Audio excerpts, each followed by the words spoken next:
Awez, and today we're reacting to Exposed, how the arrest of Paul Tao and if you know General Konazi is basically a police officer, a lieutenant general of the South African police in Durban, that basically came out with every single file showing that the government officials have been trying to stop police from investigating criminals. Now, I think this commission is a way to try to find out who's who, or to maybe shift the blame in other people. I don't know, guys. But let's find out. So without further ado, comment, like, subscribe, and listen. Michael Puletau had made threats against the very same investigation team. In this video, we'll dig into the event that triggered everything, the disbandment of the KZN Political Killings Task Team, but my focus is more onto why was a group of cops from KZN called out to Johannesburg instead of using local officers who knew the city inside out. We'll also uncover how dangerous one of the suspects, Puletau, really was, and the intimidation and death threats investigators and prosecutors were forced to endure. Now, General Konazi's testimony sheds light onto details many of us may have missed on his first press briefing. For me, the reason the KZN team was deployed to Johannesburg is a crucial piece of the puzzle on why we have this commission today. Now, in this video, I'll give you my take on why it matters. Now, again, right, I want you to understand that basically Johannesburg is in another province. Another province, basically another state. So basically they call somebody from from Texas to handle, they call the police from Texas to handle a case in California. That's basically what they're trying to explain right now for my foreign viewers. So that's where it's like, wait, why would you, wait, what? What's going on here?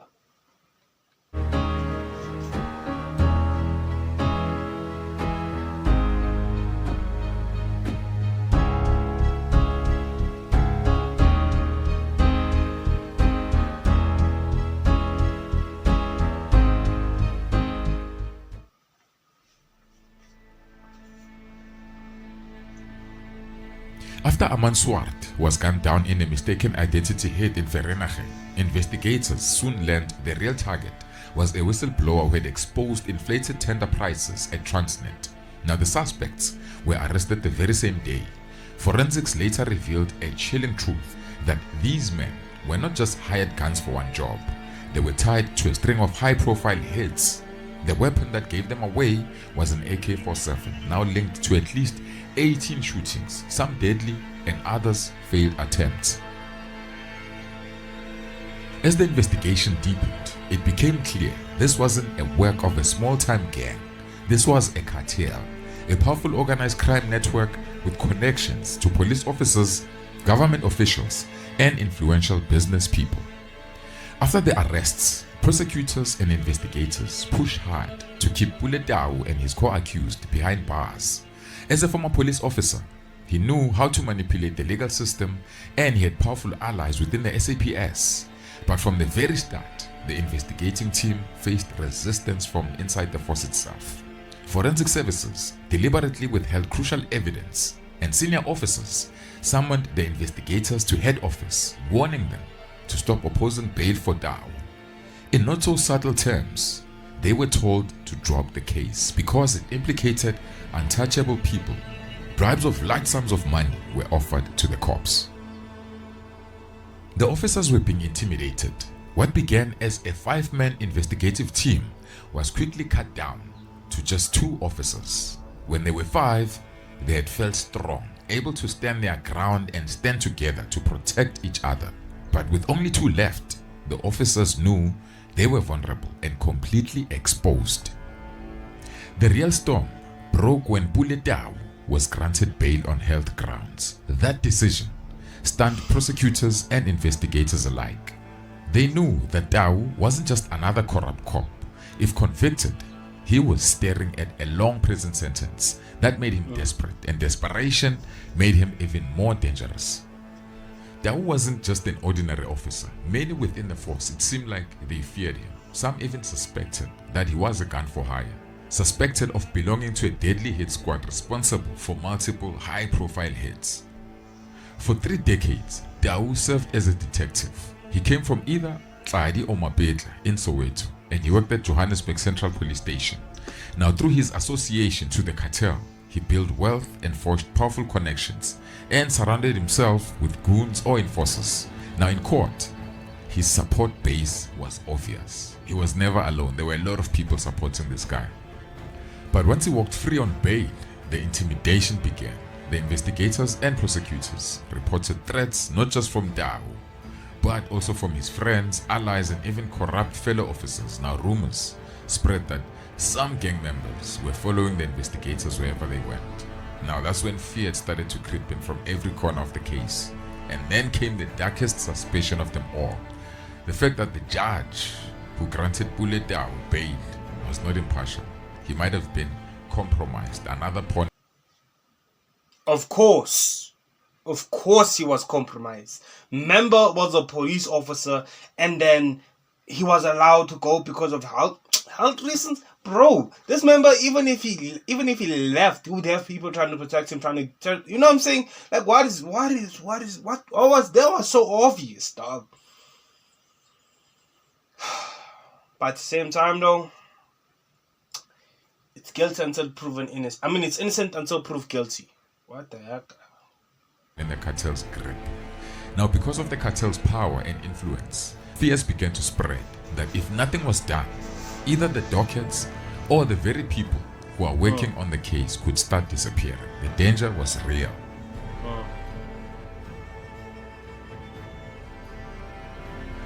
The man who was in charge of the intelligence unit leading the investigation was General Kumalo, who also headed the KZN Political Killings Task Team. Now, he was fully aware of the threat Tau and his network posed to both the investigators and the prosecutors. Then a risk assessment was carried out, and the conclusion was that the danger levels was extremely high. Extra protection was no longer optional. It was urgent. Now, General Kumalo knew exactly where to turn. The KZN Task Team had built a reputation for handling high-profile cases and operating in the deadly world of political assassinations. Now, their experience, skills, and discipline were unmatched. Kumalo picked up the phone and called General Konazi, requesting the urgent deployment of 10 task team members to Gauteng. The choice of KZN officers over Gauteng was deliberate. They wanted men with no local ties, no compromised relationships, and no fear of stepping on powerful toes. Now, these were outsiders. Tough. Oh, so basically, I got it wrong in the first part. It's not that people from Joburg went to KZN. People from KZN went to Joburg. Okay. Proven and battle-hardened. But now, the atmosphere inside the police service was high with tension.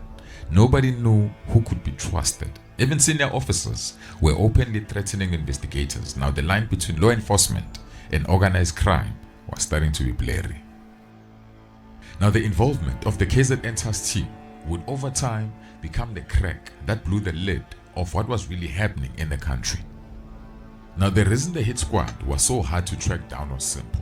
Everyone tied to the tender scandals knew of them.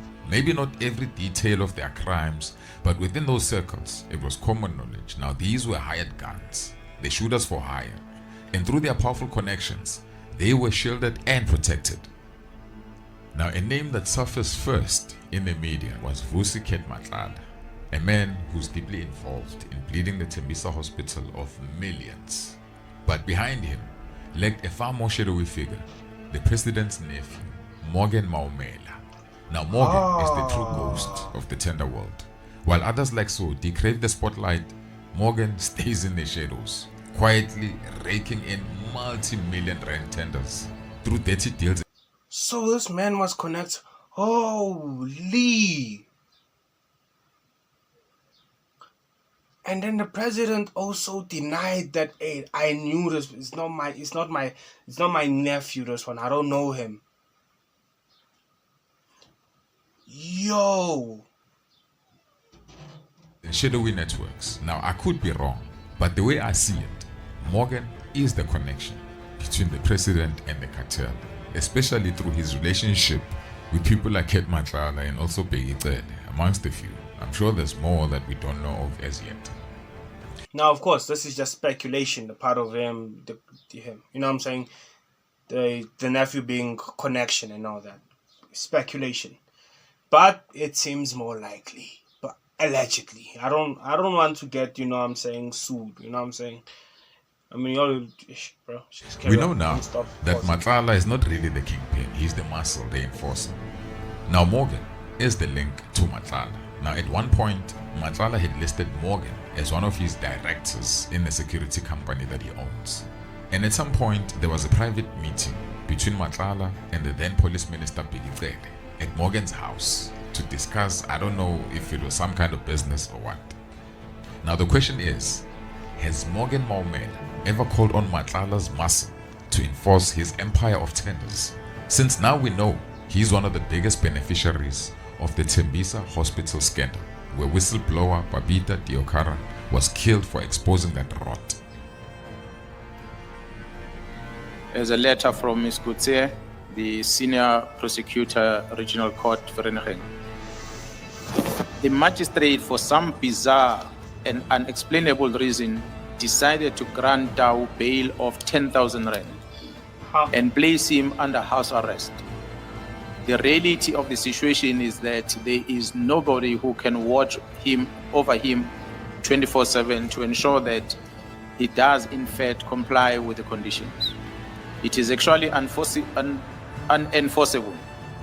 The prosecution has already spoken to the DPP to appeal the decision of the magistrate, and we just await the typed court recordings of the bail application to be present to the DPP to file the appeal.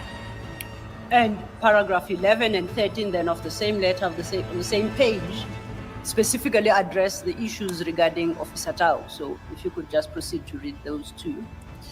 Paragraph 11 reads, the investigation has revealed that Tau is one of the main organizers behind these organized crime syndicates.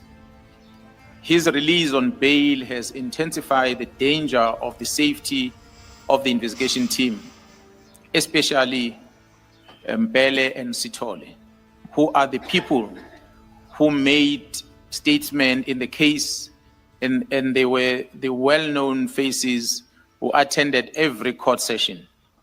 Mbele has been identified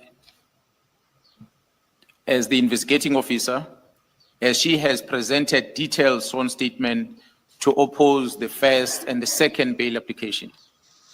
During the first few court sessions, the investigation team was actually followed from the court building, and many threats have been made inside the courtroom by the family and friends. And threats have been received via informers and even from the high-ranking police officer in the Val area, in the Val Rand area.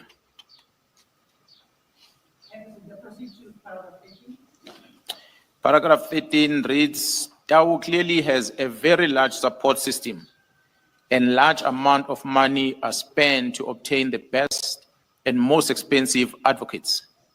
The money is clearly coming from the syndicate, as all three accused are currently unemployed. 14 Commissioner reads as follows, the case is brilliantly investigated and the accused are 100% connected to all the charges against them.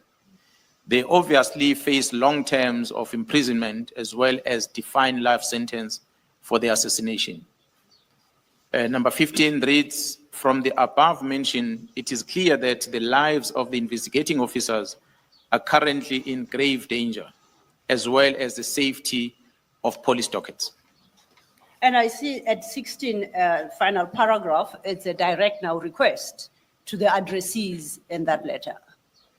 The specific address request that is on this letter, Commissioner, on paragraph 16 reads, you are requested to urgently arrange for the safeguarding of especially Mbele and Sithole.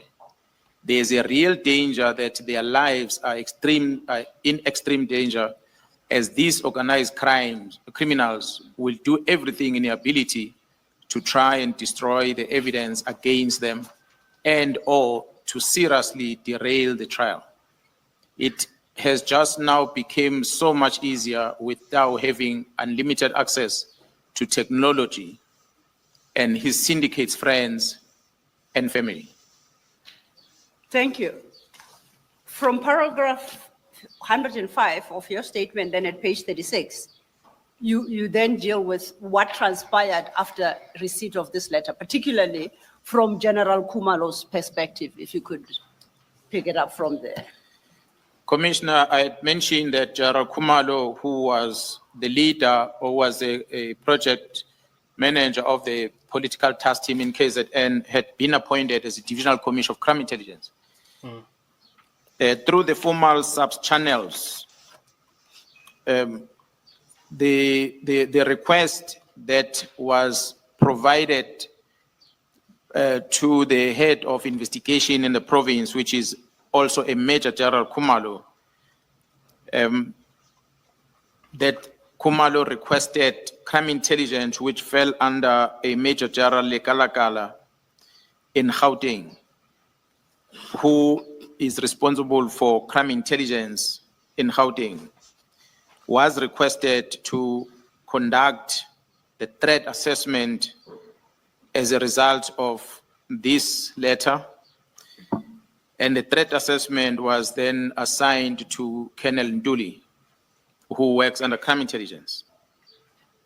Colonel Nduli's findings were that the risk was high and they recommended 24-hour protection. In addition to what Colonel Nduli requested. Okay, I think this is about it. I think he's not gonna really add anything on it. If you wanna watch this full the full thing, yeah, that's all. Yeah, I think if you wanna watch the full basically this full commission, you can just go on the internet, go on SABC. It's almost like a 6-hour thing. I mean, that's if you're interested in this in South African basically politics at this point, but it's not politics, it's more like South African crime, and the South Africans trying to basically crack down on their crime.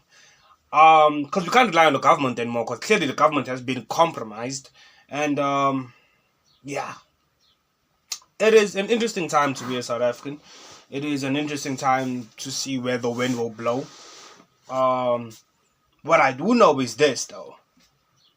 If change doesn't happen, right, it's not going to end well for the older generation that are in power. And a lot of people have been noticing, and this is what I don't like about South African politics, but it's life. It's politics in general. A lot of people want to influence the youth in South Africa. A lot of older people want to influence the youth. And of course, yes, they are winning. They are influencing the youth. But I can see it. They're not really grasping what the youth actually wants. They can't grasp it at all. And that's from all sides across the board. They can't really grasp it. Then you have other people like my generation that are trying to grasp it, but they are so far off that it's actually just disgusting, the things that they say. You get what I'm trying to tell you. So yeah, dog, ish.